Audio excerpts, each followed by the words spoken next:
bazaca emphefumulweni. Zinjalo indaba zesikhathi esiphila kuso. Abantu bafisile izinto elithe iBhayibheli singazifisi. Bathandizwe abantu ngendlela yokuthi ngeke usamhlukanisa umKristu nomuntu ongesiyo umKristu. Abantu abangamaKristu bayafisa izinto zabantu bezwe. Noma iBhayibheli lingayikhuza, kodwa kusho ukuthi abantu bayafisa ukugqokisa okwezwe, ukuyilungisa njengezwe. Bathi benzela ukuthi babe bahle, bagqoke njengezwe ukuze babambe isitayela sesikhathi. Isinengiso lesi esenza uNkulunkulu ababulale ehlane bangafiki la beya khona, ngoba lithi iBhayibheli bafisa okubi enhlizweni zabo. Bathi behamba beya phambili, kodwa izifiso zenhliziyo zazingemuva. Kwaba isinengiso uNkulunkulu, baba yiqembu labantu okuthiwa iningi labo uNkulunkulu wayengathokozi ngabo. Mphakathi nabazalwane, izwi leNkosi likukhuzile kumuntu omKristu. Lathi ungalithandi izwe ku1 John chapter 5 nezinto ezisezweni, ngoba konke okusezweni kuyinkanuko yamehlo nenkanuko yenyama nokuzigabisa ngalokho kuphila. Izwi leNkosi lithi akuveli kuNkulunkulu, kuvela ezweni, kanti izwe liyadlula kanye nenkanuko yalo. Kodwa umuntu owenza intando kaNkulunkulu uzohlala kuze kube phakade. Isinengiso lesi esenza iningi labo uNkulunkulu angathokozi ngabo. Bafisa, wabanika abakufisayo, njengokusho kaDavide kuMahubo 106, kodwa wasethumela ukuzaca komphefumulo. Usuyenzileke yonke into izwi leNkosi ethe ungayenzi. Mawumlandeli kaKristu, yinye ireward yalokho, uyazaca emphefumulweni. Uzacisa nje ukuthi ufise izinto zezwe osuwakhishwa kulo. UmkaLothe wenze njalo. Wakhishwa ezweni laseSodoma, wakhishwa ezweni laseGomora. Kuthiwa babelibala ingelosi yabasheshisa, yabakhipha yabathi qekelele. Kwathi mase kuduma umlilo onesibabule ngemuva, inhliziyo yomkaLothe yenza intamo nobuso bakhe baqhalaza babheke ezweni akhishwe kulo. Ezukulila nokukhala kweyihlobo nabangani. Wabheka emuva, lithi iBhayibheli lami waphenduka isiduli sikaSawuli.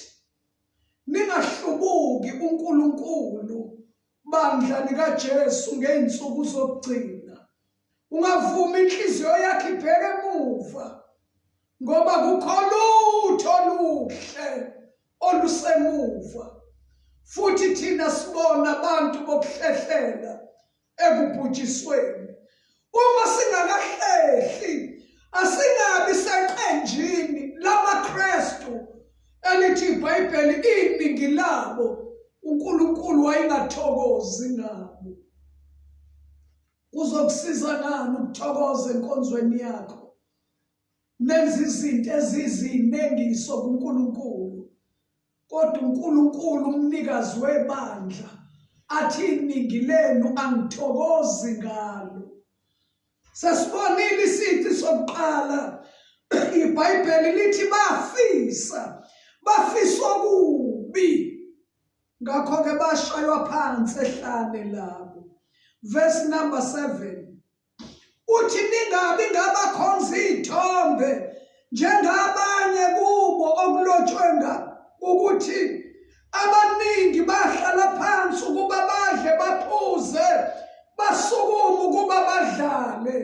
Esinye isici sabantu abasindisiwe, abantu abalandela uJesu, bayathanda ukukhothama kwamanye ama-altari, ngoba njengoba kukhulunywa ngaleli vesi kuthiwa bahlala phansi badla, bahlala phansi baphuza, base beyasukuma badansa, bajayiva, bajabula, bashaya inkenenezo. Kwakungesikhathi lapho u-Aroni, uMoses entabeni eyolanda imiyalelo kaNkulunkulu, ushiya laba bantu baphakathi nohambo, kuyahanjwa kubheke eKhanani. Kodwa phakathi nendlela uma uNkulunkulu ebiza uMose ukuthi ayolanda imiyalelo entabeni, u-Aroni lo osele nabantu uye lo othi asazi uMoses uvelelwe yini. Phelelo ukubekezela. Kanti iBhayibheli lithe bazalwane, ukubekezela kwenda kwaziwa abantu bonke ngoba iNkosi uJesu iseduze. Waphelela ukubekezela u-Aroni.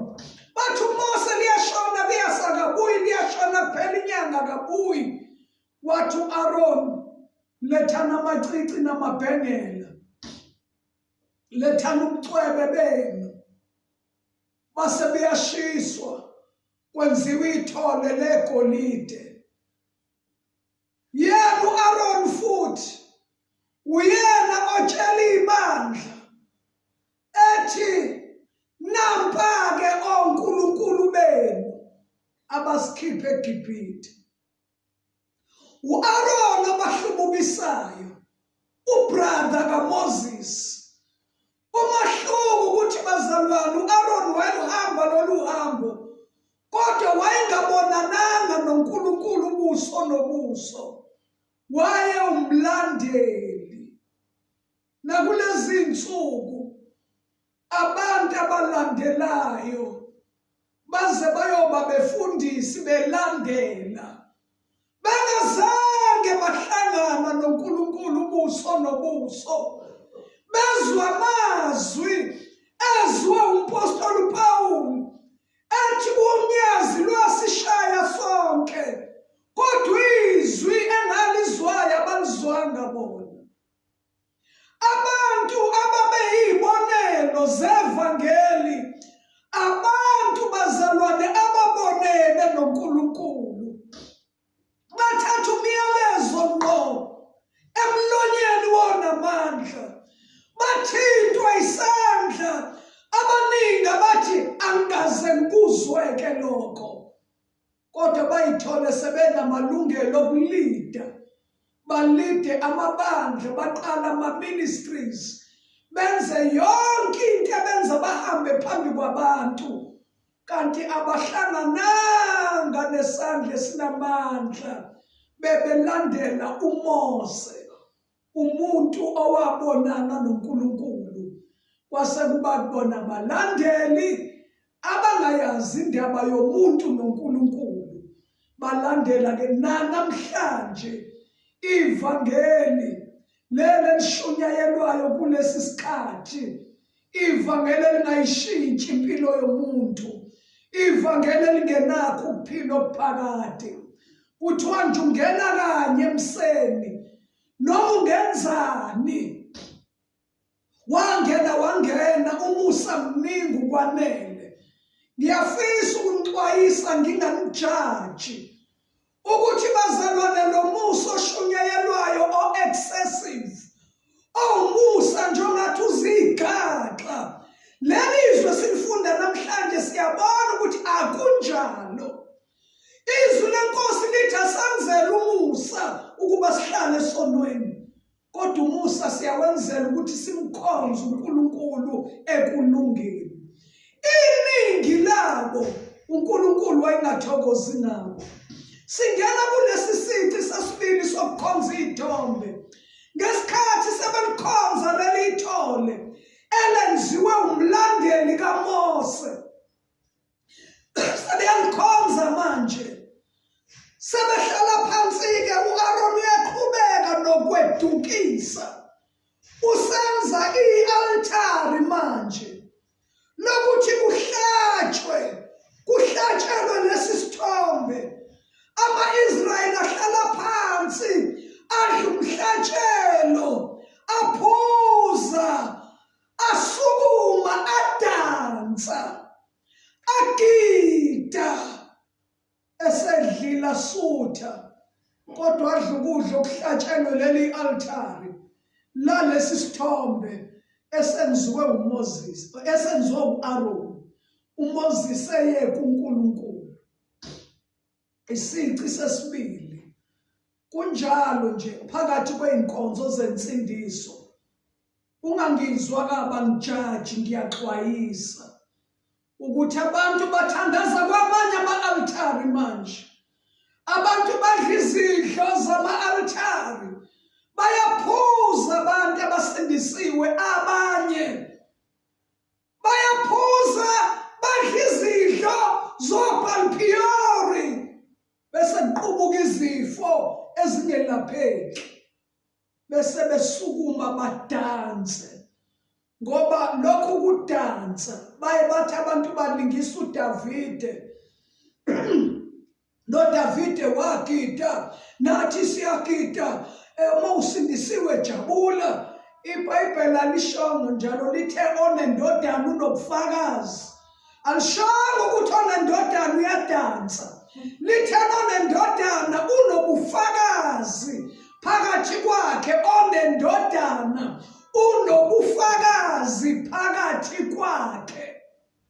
Akusona isono ukuthokoza, ngoba izwi leNkosi lishilo lathi thokozani eNkosini njalo njalo. Ethi incwadi kaFilipi, ngiyaphinda ngithi thokozani.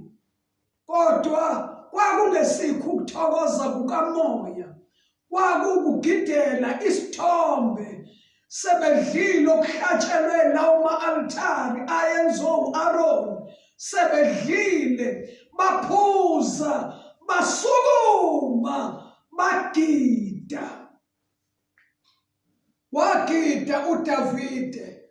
Ngicela silalele bazalwane ukuthi wayegidelani uDavide. Into eyayimenza agida azayikhohlwa ukuthi uyinkosi, ingoba wayibona kubuya ipresence kaNkulunkulu, ngoba wayebuzwile ubuhlungu bokuphila, umphongolo kaNkulunkulu uthathile. Uma namhlanje inkosi ubuyisa umphongolo, uDavide injabulo yakhe yameqa, wagida, waze wahlekwa umkakhe indodakazi kaSawuli, yathi uyazihlazisa. uDavide uthi bengigida phambi kukaJehova, kodwa ngenxa yalokho ukuthi lo mfazi lo wakubona ukuthi kuyihlazo ukugidela uNkulunkulu, iBhayibheli lithi waba inyumba waze wafa, engazange amthole umntwana, ngoba wakhuluma kabi kuDavide, ethi uyayihlazisa, uyazehlisa uma ethokoza phambi kukaNkulunkulu ngenxa yokubuya komphongolo. Alikho icala bazalwane ekugxumaxhumeni phambi kukaNkulunkulu, ekugideni, ngoba kufika ipresence kaNkulunkulu. Niphakathi kwayo, niyajabula, niyakhala, niyagida, nishaya izandla, kodwa yonke lento niyenza ebukhoneni bukaNkulunkulu. Akusili isiko, kodwa abantu bazalwane abahlubukile kuNkulunkulu benza lento eyisinengiso. Bayadla izinto ezihlatshelwe izithombe, bayaphuza, bese beyasukuma ukuthi badlale. Ubovakasha kwezinye indawo, kuyodlalwa, uyozukhathala uthi angithathe iBhayibheli lami ngihambe. ngoba abantu badlile baphuza bayasukuma ukuthi badlale manje. Uma ukudlala kulotshiwe eBhayibhelini, ngeke wena uthi angidlali lapha kimi, ngoba manidlala nigida uNkulunkulu engekho, noma ningakhalisa insimbi nikhuphula ivolume, niphakamisa ama-amplifier, niphakamisa izinto eziphakanyiswayo, nishaya impempe namagwela, kuyisinengiso ukugida nidlale nithi nidlalela uNkulunkulu engekho. Badla baphuza basukuma ukuthi badlale. Nakulezi insuku kugcwele ukudlala. Kuthiwa nidlala ngoba sesisindisiwe, siyathokoza. Kodwa ke sengichazile, ngeke ngisabuyele emuva. Isici sesithathu lithi iBhayibheli benza ubufebe. Abanye kubo benza ubufebe bafa ngalusuku lunye. Isono lesi inkosi engakwazi ukusibekezelela, wathinta wafa. Noma singakangcwabi emgodini, kodwa uma uke wagcobhoza isono sobufebe uyafa. Isici-ke leso esenza kwande ebandleni elikhishwe eGibhithe, kwande abantu uNkulunkulu angathokozi ngabo, aza kulobe ethi iningi labo uNkulunkulu wayengathokozi ngabo. Singenzi ubufebe njengoba bona babenza, bafa ngalusuku lunye.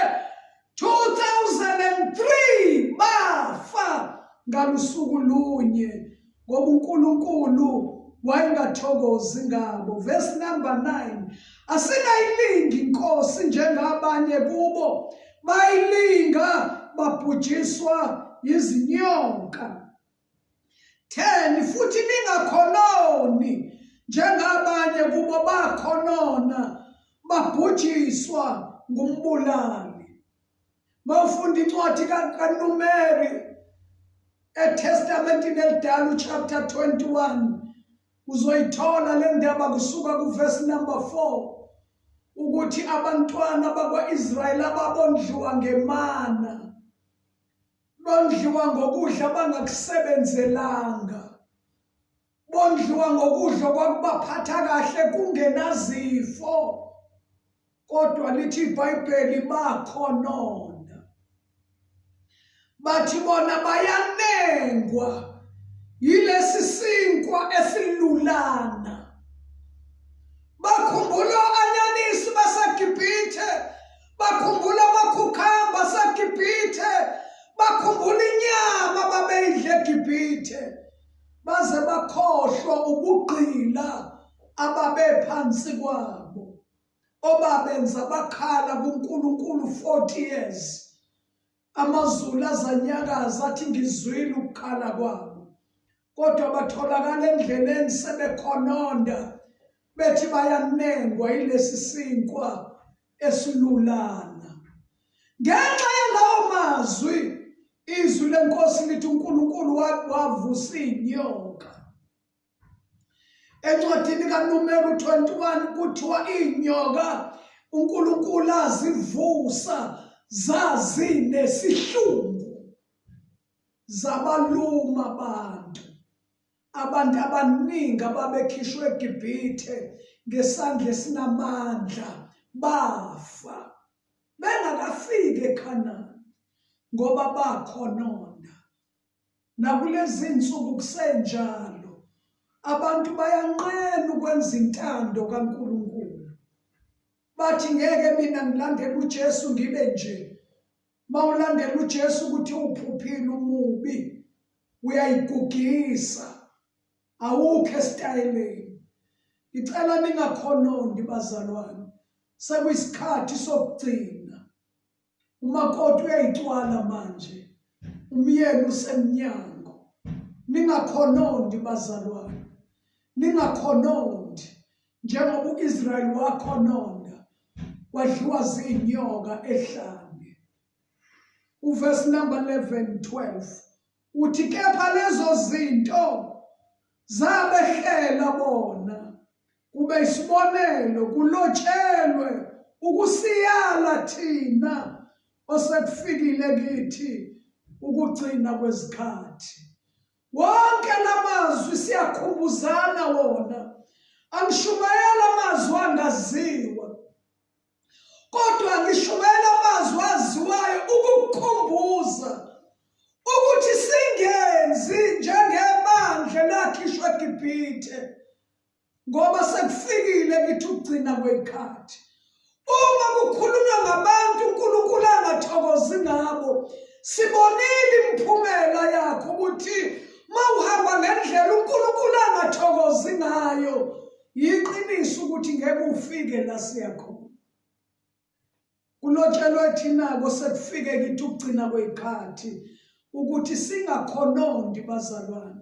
Mawubamba ivangeli bamba lona, mawubamba isonto lakho bamba lona, mawubamba imikhuba yesonto lakho bamba yona, mawubamba imfundiso yesonto lakho bamba yona, mawubamba ivangeli bamba lona, ngoba ivangeli alisili isonto lomuntu, ivangeli amandla kaNkulunkulu okusindisa loyo naloyo okholwayo. Verse number 12 uthi ngakho-ke osuke ethi umi akaqaphele ukuthi angawi.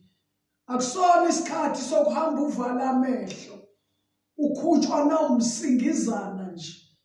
Umsingizana igatsha lotshani elipheshethwa umoya bese uyawa ekukholweni kwakho okuyigugu kangaka.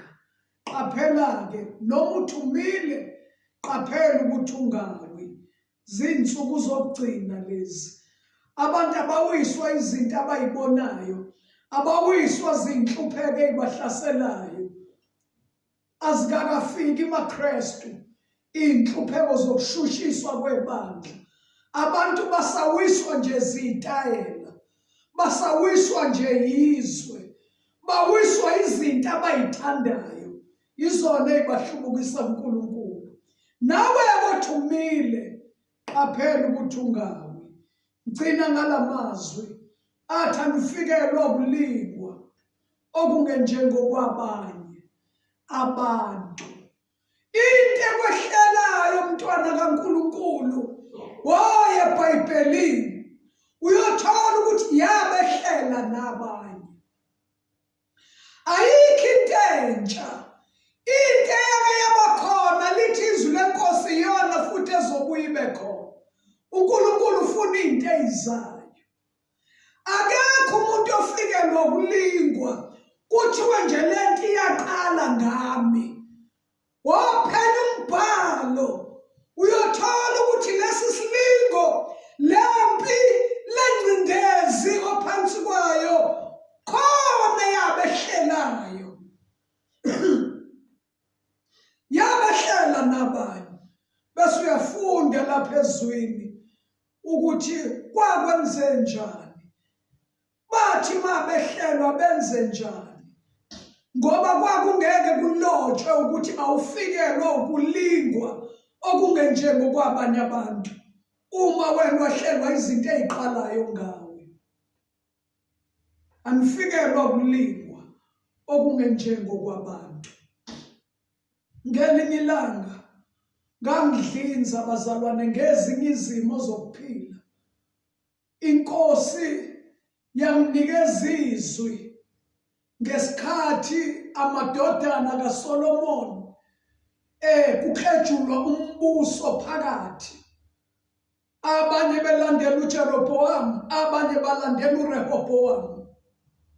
Njengoba-ke sekuqembuka umbuso ngesikhathi sikaDavide, yayishilo inkosi ukuthi umbuso uyawukhebhula, kodwa kungabi ngesikhathi sikaDavide, kungabi ngesikaSolomon.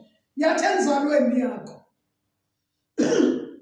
khuluma ngamazwi athi anifikelwa ukulingwa okungenjengokwabanye. Laba bantwana bomuntu oyedwa uma sebemaqembu mabili sebehlamisa impi manje ukuthi asihlasele, bafuna ukuthi banqobe badla amazwi, kodwa ngithanda amazwi kaNkulunkulu ebakhuza ethi musani ukulwa, buyelane ematendeni enu ngoba lesi simo sivela kimi. Thanda sivale ngalamazwi. Anifikelwa ukulingwa okungenjengokwabantu. Zonke izinto ezikwehlelayo azikho izinto ezingaveli kuNkulunkulu. Ngoba ngisho ukuphila okuphilayo kuvela kuye, nokufa kuvela kuye. Uyoqinisa umbhalo athi mangiphila ngiphilela inkosi, mangifa ngifela inkosi. Ayikho into ehlala empilweni yakho engaveli kuNkulunkulu. Noma ngayithumela nesandla sesitha, uyena oyidedelayo, uyena oyivimbayo. Ayikho into ekwehlelayo engazange yehlela abanye abantu. Bese lithi izwi lenkosi kepha uNkulunkulu futhi yena uthembekile, ongeke avume ukuba nilingwe ngokungaphezu kwamandla enu. Sethe omunye anomthandazisa sisuke, funda umbhalo. Akasisusa uNkulunkulu isilingo, uqamba amasu, adala indlela yokuthi wena phepha singakuhlifizi, singakubulali, kodwa uzube namandla okusithwala. Njalo ekulingweni, empini, osizini, ey'nyembezini, kunangaluphi uhlobo lwengcindezi, uNkulunkulu udaliswe ukuthi ukwazi ukuphila naleso simo osuke usabhekene naso, kuze kufike isikhathi la inkosi ikhuza ithi sekwanele. Anifikelwa-ke kulinga okungenjengokwabanye. uNkulunkulu uthembekile, ngeke avume nilingwe ngokulinga okungaphezu kwamandleni. Uzothi kanye nesilingo, kanye naso, inkosi yenza indlela yokuthi phepha uze ube namandla okusithwala. Siyathandaza manje bantwana bakaNkulunkulu, sikulolu hambo olusuka ezonweni luya ekuphileni okuphakade. Kulo mshungu waleli bandla elithi iBhayibheli liyisixuku esingangey'nkanyezi zezulu, liyisixuku ibandla likaJesu esingangesihlabathi solwandle. Kodwa qaphela ukuthi kungabi kuleli qembu, kulo lolu hambo okuthiwa iningi labo uNkulunkulu wayengathokozi ngabo. Zilotshiwe izinto ezenza umuntu athi elandela uJesu, kodwa uJesu athi angithokozi ngawe. Yizo lezi esibalile, yizo lezi esivuselelane ngazo, yizo lezi esixwayisane ngazo. uNkulunkulu akasisize ey'nsukwini zokugcina, kakhulu bantu besifazane nasensimini yaseyideni yabhimba ikwaya ngenxa yomuntu wesifazane. Kuningi abantu besifazane abakwenzile okuhle eBhayibhelini, kodwa lokhu yokwenziwa u-Eva kwaba ngomuntu wesifazane. Umhlaba waba phansi kokufa ngenxa ka-Adamu owahlubuka uNkulunkulu walalela umkakhe. Kuningi futhi okuhle abantu besifazane abanakho. O-Esther, abantu laba bake basindisa isizwe. Umuntu wesifazane lo wasinda isizwe samaJuda sizobulawa. Umuntu wesifazane wa-organize inkonzo yokuzila ukudla nokukhuleka, wenzela izitha zakhe idili ukuthi zidle kanye nenkosi. Angithi izwi lenkosi liyasho lithi kungcono kuyohlala endlini yokulila kunokuhlala endlini yedili. kungcono ukuba sendaweni yokulila kunoma utholakala edilini. Khona amakhosikazi la oRuth, abafelokazi laba abafelwa beseneminyaka emincane abayiphilile. Angisho ukuthi wayesemncane ngoba akekho umuntu oganile umfazi omncane, kodwa wayesaphila iminyaka emincane nje emhlabeni. Washada wafelwa, kodwa waba isibonelo uRuth lo ukuthi noma sengifelwe noma sekunjani, uNkulunkulu kamamezala wami uyoba uNkulunkulu wami. Abantu bezwe lakubo bayoba abantu bami. Wayinqumela ngesikhathi umnakwa benquma ukuphinde emuva. Baningi abantu besifazane abenza izinto ezimangalisayo benoNkulunkulu. Siyayibona impilo yalo mfelokazi eyokhothoza emasimini kaBowazi ngenxa yokuba khona kwakhe emasimini kaBowazi. Kwaze kwavela umthetho wokuthi abantu besilisa bangamthinti. Umthetho osasebenza namhlanje enkonzweni kaKristu. Abafana bayayalwa ukuthi bangabathinti amantombazane. Kwavela ngumuntu wesifazane owayesebenza ephithiza evuna ekhothoza emasimini kaBowazi kugcwele amadoda.